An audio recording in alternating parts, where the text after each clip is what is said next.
Tonight's reading is called A Call to End Gun Violence, and it's from the Book of Resolutions of the United Methodist Church, from the UMC General Conference that was held in Portland, Oregon in 2016. As followers of Jesus, called to live into the reality of God's dream of shalom, as described by Micah, we must address the epidemic of gun violence so that God may teach us ways and we may walk in God's paths. The stunning imagery of Micah's dream is the transformation of weapons into instruments of harvesting food. The text states that nations themselves shall beat their swords into plowshares and their spears into pruning hooks. The transformation is not complete until the nations participate in their own transformation. The work that went into creating the weapons will be matched by the human effort it will take to transform those weapons into peaceful instruments. We need the reality of Micah's vision more than ever. Therefore, we call upon United Methodists to prayerfully address gun violence in their local context.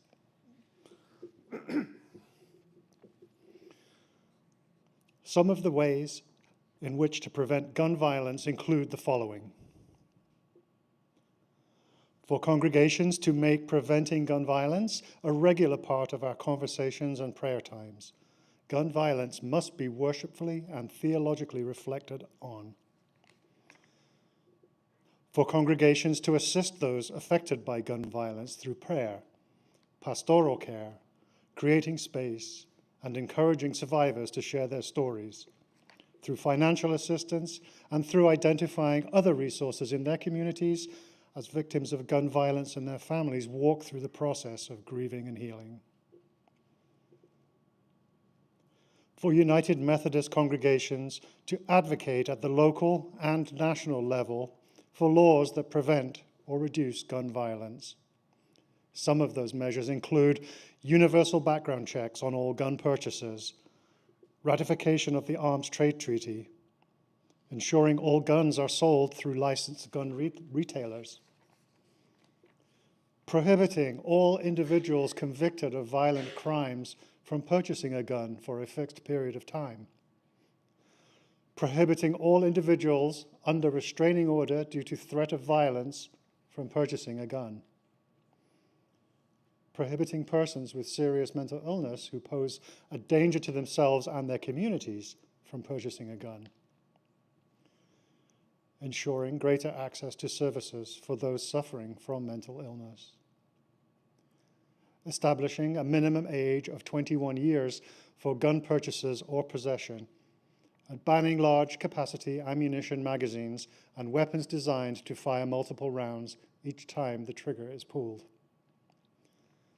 and promoting new technologies to aid law enforcement agencies to trace crime guns and promote public safety.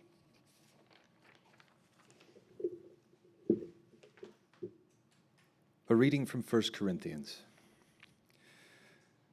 For the message about the cross is foolishness to those who are perishing, but to us who are being saved it is the power of God.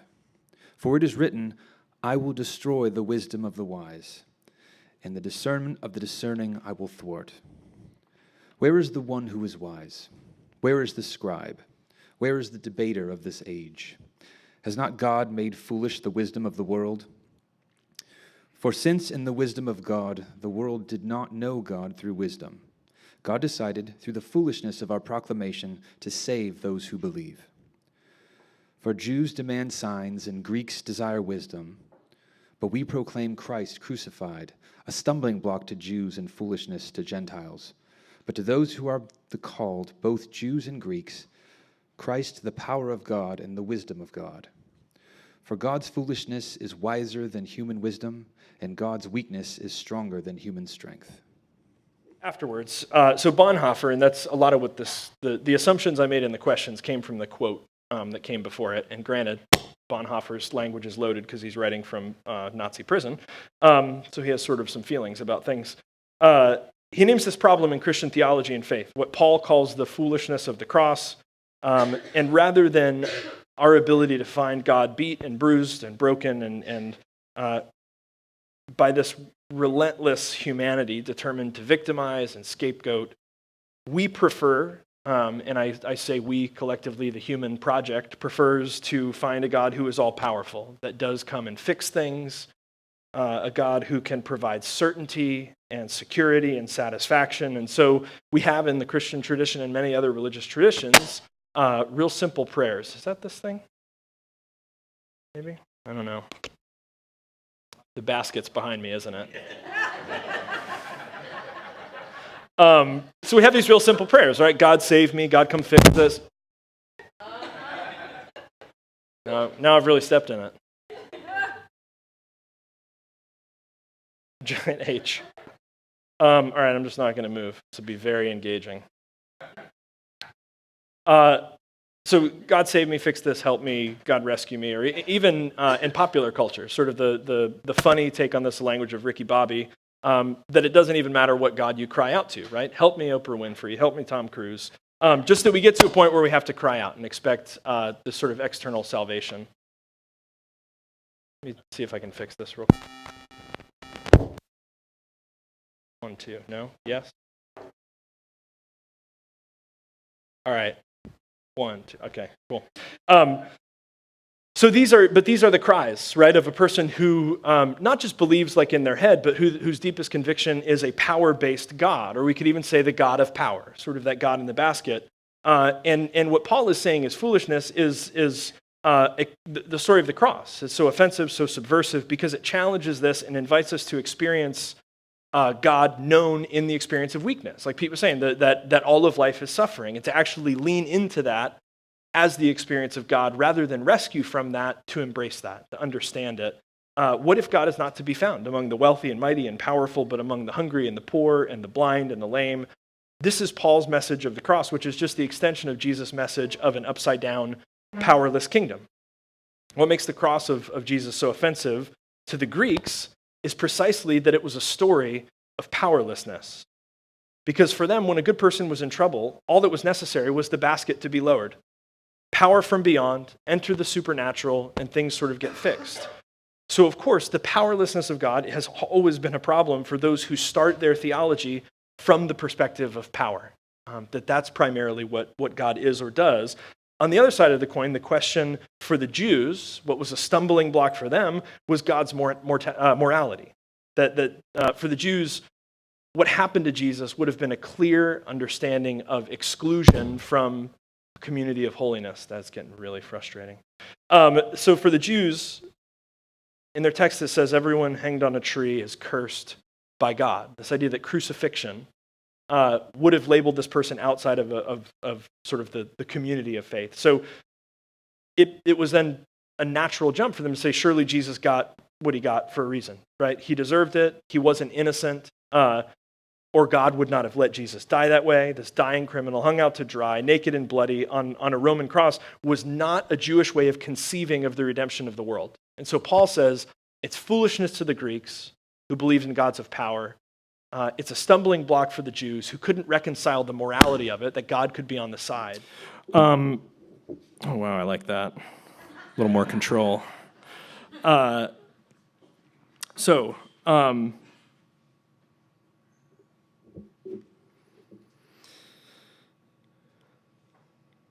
Foolishness, stumbling block, sort of the primary communities hearing this message about Jesus, this is the thing that's problematic for them.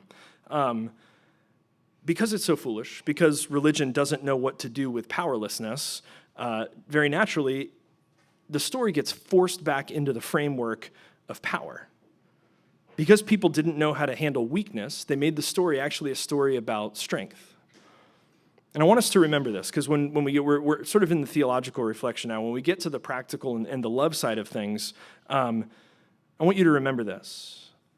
I want to say almost the same thing, but in love language instead of God language. When we don't know what to do with real love, we turn it into transactional. Or when we don't know what to do with a gift, we put it into an economy.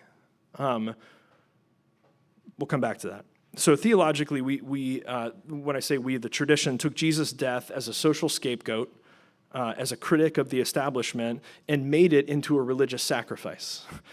we took it from powerlessness back to power. We turned the revelation of anti-sacrifice into sacrifice, and it ends up muting the credibility and the logic of the story itself. We revert to this interpretation of the persecutors rather than the victim. In many ways, this is the difference, whether we're talking about God or about love, the difference between gift and economy. Religion didn't know what to do with the death of God as a gift, so it forced it back into the economy of this death must purchase something. Salvation, enlightenment, whatever you want to call it. It couldn't just receive a pure gift, so it had to become an economic reality. Winning something, securing something, and once again, this makes it a power discourse rather than a pure gift. So whatever the diverse strain of modern popular Western Christianity you're listening to, if you listen closely, for the most part, you hear the same deus ex machina underlying most of our theology. But if you buy into the God that can do anything, if God is just lowered from the basket, who micromanages the world from beyond, you live with this really dramatized illusion of a deus ex machina rather than the gospel of a God revealed in weakness, revealed in suffering, revealed in that experience of the fullness of humanity. And this is the scandal that what is harbored in the name of God is not power, but powerlessness, is not strength, but weakness. Theologian Mike Harden says, the hardest people on the planet to proclaim the gospel to are Christians, for they've allowed their version of God to be occluded with pollutants of power, wealth, fame, fortune, and miracles. And I think he capitalizes miracles because that's the God in the basket, right? That what we need if we're unwell is just to pray the right way and to pray hard enough, and then God is lowered and everything gets fixed. And I wonder if this is why we can't talk about guns, because God has always been understood as powerful and strong and able to defend the righteous, and so should we be. And also, because really subtle things like giving things up like rights, giving things up like self-defense, giving things up sounds a lot like weakness. And that's just not American. Giving things up sounds a lot like losing. And that's just not our style. If God wants our guns, God can come down in the basket and pry them from our cold, dead hands. Because the story we've bought into, as much as we've heard the gospel of the cross, the story we've bought into is one of power and wealth and security on our terms, reinforced by the God who's hovering just above our head, ready to swoop in at any moment. This is the anti-gospel. This is the opposite of the message of the cross. So part one, message of the cross is foolishness. The weakness and powerlessness of God makes no sense to those looking for victory and power, certainty and satisfaction. We talked at length last week about the word saved, this growing understanding first of disgust and then of appreciation, not as evacuation theology, supernatural escape, but instead as a very human and earthly sense of being saved into the fullness of our human dignity and the human experience. And similarly here, if the foolishness of the cross is saving us from anything, perhaps it's saving us from this understanding and implicitly dysfunctional experience of God. That's the thing we need to be saved from by the foolish message of the cross, is that there is not a basket waiting to fix everything. So how might this theology of weakness change our understanding of love? And maybe perhaps save us from a similarly dysfunctional experience of love? Here, our versions of God and love, as I reflected on this, I realized they're sort of too close for comfort, given that we've just celebrated a holiday that we could rightly define as love ex machina, right? Because on February 14th, look out for that bright red basket, right? Here it comes, and love will save the day, only once a year, and only when Hallmark says so, but it's going to happen. A love that is beyond the world, that can arrive in power, that can make us whole, complete, secure, satisfied, fulfilled, right? It's Valentine's Day. We need to be saved from this version of love if we have any hope of truly loving. I think what saves us is the weak power of love. The philosopher Jacques Lacan says, love is giving something you don't have to someone who doesn't want it. Oh, this is so good. I love this. I stole it from Pete Rollins' Swear Jar. So apparently love is a gift, right? Love is giving something you don't have to someone that doesn't want it. in that whole engagement actually sounds a lot like the message of the cross, that real love is a weakness. It's a vulnerability. It's a lacking or an incompleteness. And why, like the cross, is that understanding of love so foolish? For the same reason. We don't know what to do with this kind of love. Or if we're more honest, we actually just don't want that kind of love. We want the other one to be perfect and to complete us and to make up what we lack. We want that person to bring security and certainty and satisfaction and to fill all of the voids that we have, not to add what they lack to our lack and just to increase that lack. And like we said with God, real love is also a gift that resists being forced into the framework of transaction and economy, but it's one which we still continue over and over and over to try to force into that framework. We don't know how to receive a gift or to give one, and so very often we use love to buy love, or we receive love as a demand for reciprocity, thereby robbing love of its real gift. Rather than gently receiving the gift of others' imperfections and flaws and lack, we decide to do a favor and just jump in and fix them, right? Because that's the loving thing to do. Rather than courageously sharing our insecurities, the lack that we carry, the incompleteness that haunts us, instead we promise perfection in an attempt to buy a synthetic version of the thing we truly want. We think that we want Jerry Maguire love. You complete me. When what we need is this love of the cross, the gift of vulnerability, the admission of weakness. And whether it's Valentine's Day or one night stand or a short-lived impulse to serve a needy community for the sake of our own ego, what we find is that over and over and again, the pursuit of this idealized selfish love that is known in power and in pleasure turns out shallow, and it turns out harmful, and it turns out superficial. The only thing that can save us from the God in the basket is the death of God, which, by the way, is the center of the Christian tradition, the message of the cross. Absolute foolishness for any religion at the time, and I would argue it's still absolute foolishness for the modern Western Christian project. It's still not the gospel that's preached. But perhaps the one thing that can save us from love in the basket is the deception of this kind of love being shown for what it is, and then clearing that love out to make way for the truth that weakness and vulnerability is the real love that we need, and it's the only real version of love that there is, to be seen as we are, not the veneer of a projected strong love, and to be accepted in our weakness, in our lack, in the truth of who we are by others. So how do we practice this? Weak love, powerless love, how do we allow it to transform us, but not just personally, how do we let it transform a community? Paul's big picture solution, remember he's writing to this congregation embroiled in controversy, right out of the gate in his opening is to not so gently humble this group with like a theological hip check.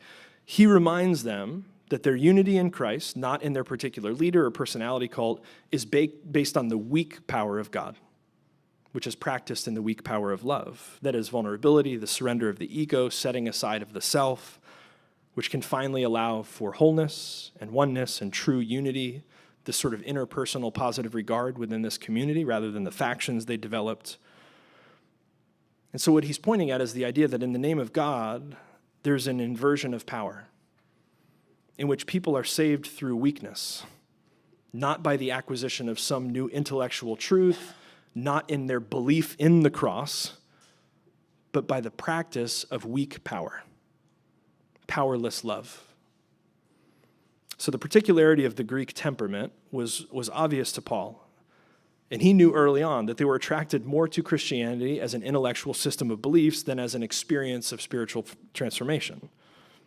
They were more interested in new ideas, that was a very Greek way of viewing the world, than they were transformational, contemplative experiences or practices.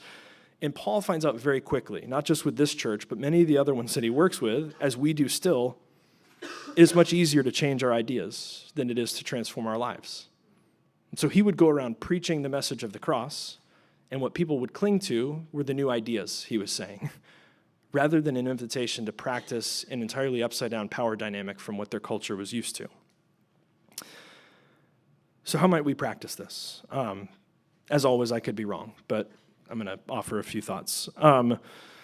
Stop looking for the basket. And I think this begins with the understanding that there are ways in our lives in which we're looking for the basket, and that it's not always God, that it's a person or a relationship or a job or money or the promise of a silver bullet. And notice, I'm not saying stop before I'm saying become aware of it. The only way you can stop looking for the basket is to admit to yourself that you are.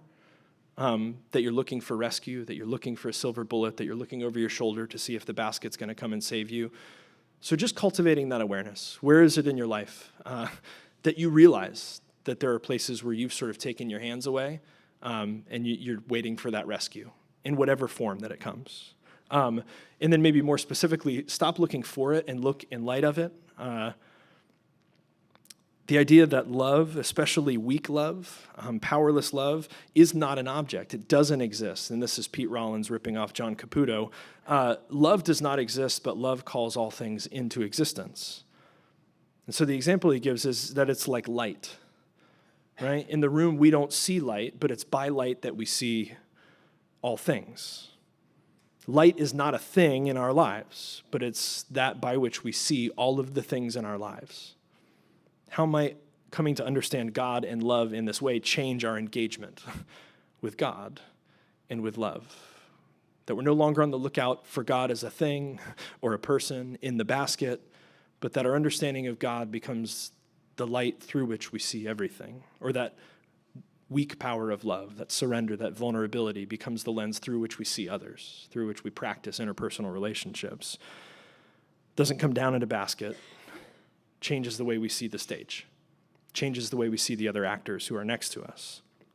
Tell your truth and let others tell theirs. Greg Bayer wrote an awesome book years ago called Real Love, and he basically says real love is this, that you tell the truth about yourself, you're seen and you're accepted, and that you let other people tell the truth about themselves. You see them and you accept them.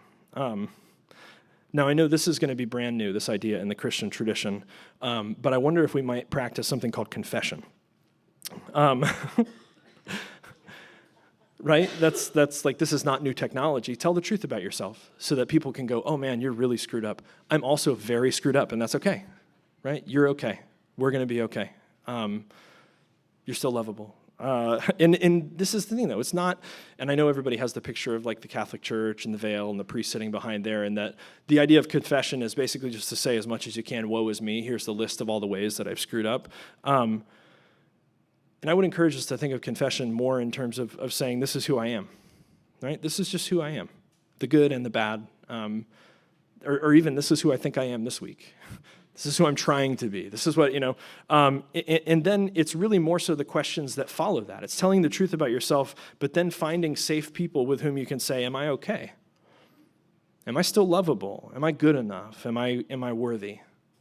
Can we still be in each other's lives even though you know me, even though you see me for who I really am? I'm going to try this really quick and just see if this works.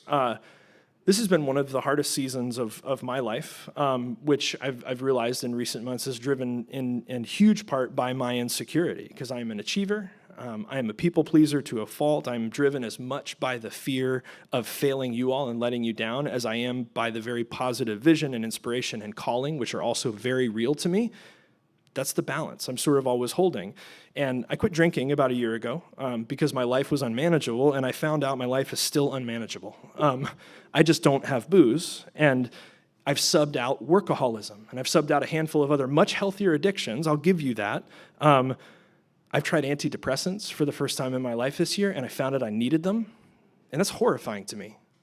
That I'm the kind of person that needs that help. Like you said, when you cry out for help, but then other people find out about it, like, oh shit, I didn't want other people to know that I needed help, right? That's a hard pill to swallow. I feel, in a lot of ways, like this year I've let you all down. I've failed to be my best self. I think there are very real ways in which I've phoned in parts of my job that I love, and I feel embarrassed about that. I've left some of you out in the cold that I needed to be there for, to support, to provide pastoral care, to provide friendship, to be compassionate. And there are days where I'm confident that the things that I'm working on are really, really close to having it all together finally. And then there are other days, often right after that day, where I'm pretty sure everything's going to fall apart. There are days where someone shoots up a school, and I wonder if what we're doing here matters at all, if it makes any difference, or if we're just entertaining ourselves. I am far from perfect, and I cannot promise you the church that you want, and frankly, the church you probably deserve. But still, this is who I am. And what I need to know from you all is if that's enough, and if I'm okay, and if I'm lovable, and if I'm worthy.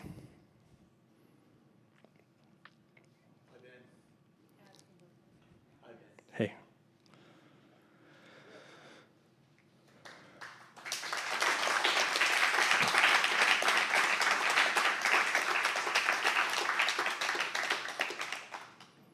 I didn't really have a plan for how that ended, so I just figured I would. You're like the suffering God now. We know you suffer, so you can actually relate to us if we're suffering. I think I can, in many ways. Speaking of which, own your insanity. So the fool is the stock character in all of the wisdom tradition, especially in the Hebrew Bible. And I can't remember who said this at Occupy. The quote was, if the fool would persist in his folly, he would become wise. And somebody said, I can't remember who it was, maybe Ange, the idea that there's something to the ability not just to acknowledge that all of life is suffering, but to learn from it. And what we know about insanity is that it's doing the same things and expecting different results. And what the fool is not a stupid person, right? The fool is not someone who doesn't understand intellectually. The fool is the person who continues to do the same thing in hopes and hopes and hopes that it will change, that it will be different, because they do not learn from their suffering. They do not learn from the things that have hurt them. And I think that this quote names the way to wisdom is maybe that simple, that it's not that we get it all right the first time, that it's we come to peace with the fact that life is suffering, but we also come to be people who can learn from it. And that practice is self-reflection, right? What doesn't work about our strong approach to love, about our power discourse, about the demand and the economy with which we treat love? And what has worked for us when we have risked vulnerability in love, in relationships with other people? What has worked when we've been willing to be weak instead of strong in a relationship with other people? How has surrender been more powerful than power? Because I think that's where we move from foolish to wise. And again, I'm not even saying fix your insanity. I'm saying begin by owning it. Begin by acknowledging that every single person in this room has well-worn paths of doing the same thing and expecting different results. And every person in this room, it probably drives them crazy, and they can probably think of it right now without too much trouble.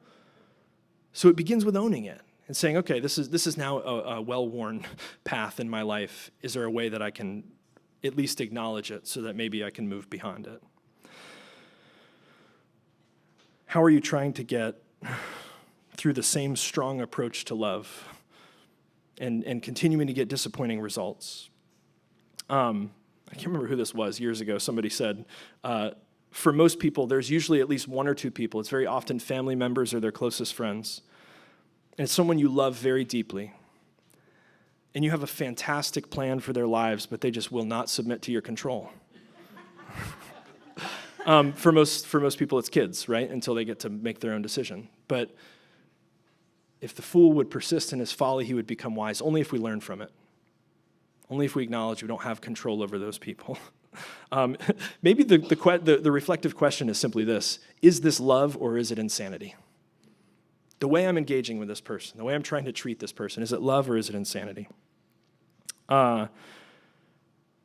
Extend yourself.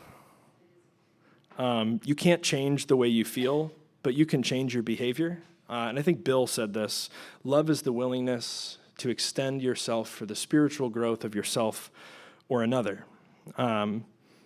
I was spending time with Natasha and her mom, who was on hospice this week, and we were telling stories, and she talked about, I think Natasha was 16 or 17, and she had a boyfriend, and the boyfriend had to leave town, and her mom picked her up. They dropped him off at the airport, and they were on their way back, and Tosh said she was just despondent, right? Her world was over. She was brokenhearted. And her mom said, we've got all these toys. We're going to go drive to the barrio and just give toys to kids that need toys. And Natasha was like, this is the last thing in the world I want to do. I want to crawl into a hole and cry and feel sorry for myself. And her mom said, no, we're going to go and give toys to kids that need toys. So she told me this, and I said, yeah, my campus ministry director, Margie, who was like retirement age when I started in 2002, people would come into her office, right? College students whose worlds were falling apart and they'd been broken up with and they'd failed a class and they had to write whatever was going on. They'd lie on the floor and they'd cry and they'd scream. And she would say, who can you go help? Who can you go help, right? That's the only way to get beyond your self-centeredness, is to find somebody that you can help and just go help them. It's a really kind way of saying get over yourself, but it's a healthy spiritual practice anyway. You force yourself to serve another, and it will pull you beyond that self-centeredness. Take a fresh look. This is from Jim. Jim sent me 2 emails this week, which we're going to unpack over the course of the series because it was so much good stuff. So the quote is, love is the only force capable of transforming an enemy into a friend. This is Martin Luther King Jr. And Jim goes on to reflect further on it. He said, I really see the mechanics of this fleshed out. An enemy is almost by definition someone you've got bad, angry, hateful feelings about. How exactly does a person come to have exactly the opposite set of feelings towards the same person? It seems to involve taking a fresh look at that person and trying to understand where they're coming from and trying to put yourself in their shoes. This can be hard to do. It's easier just to continue to categorize and demonize that person and maintain that self-righteous feeling of indignation. Yeah, of course, it's easier. It's much easier to continue that. It's being played out daily, which is why we lean into the word practice, as in this is going to take some work. Even this is going to hurt a little. This is going to be uncomfortable, but it's still the more excellent way.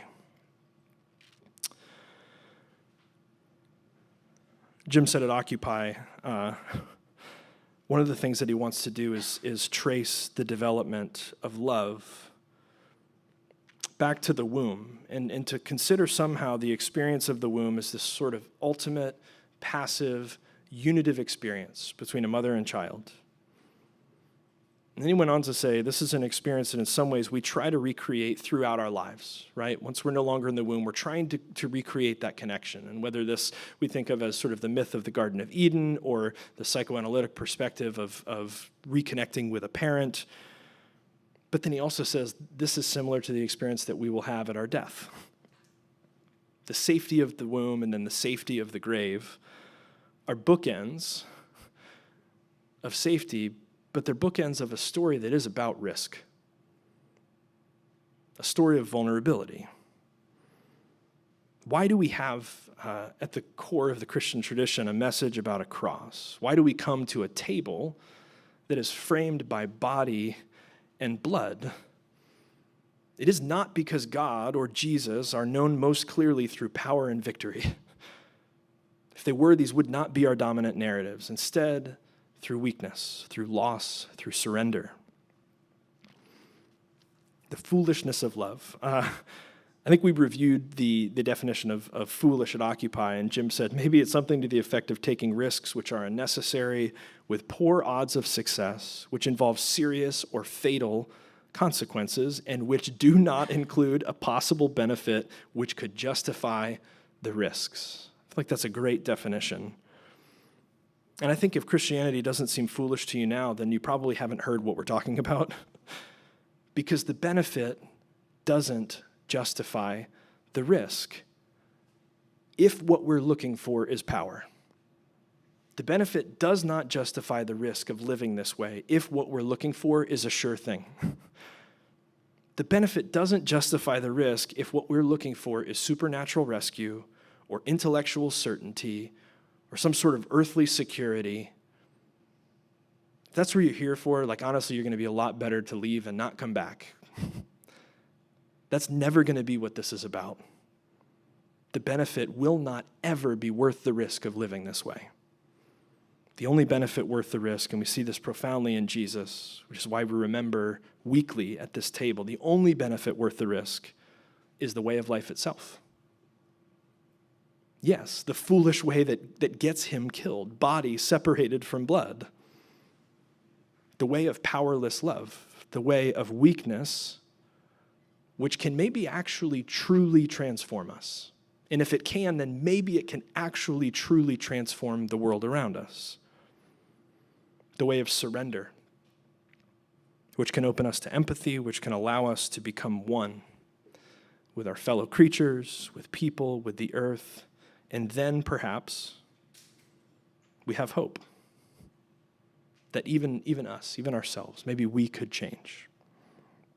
And so the table of this foolish love, the table where we recall the foolish message of a powerless God and a vulnerable love, a table that will always be beyond transaction and economy.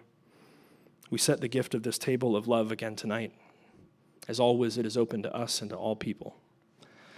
And no one will ever be turned away. After I break the bread and share the cup, feel free to come and grab a piece and dip.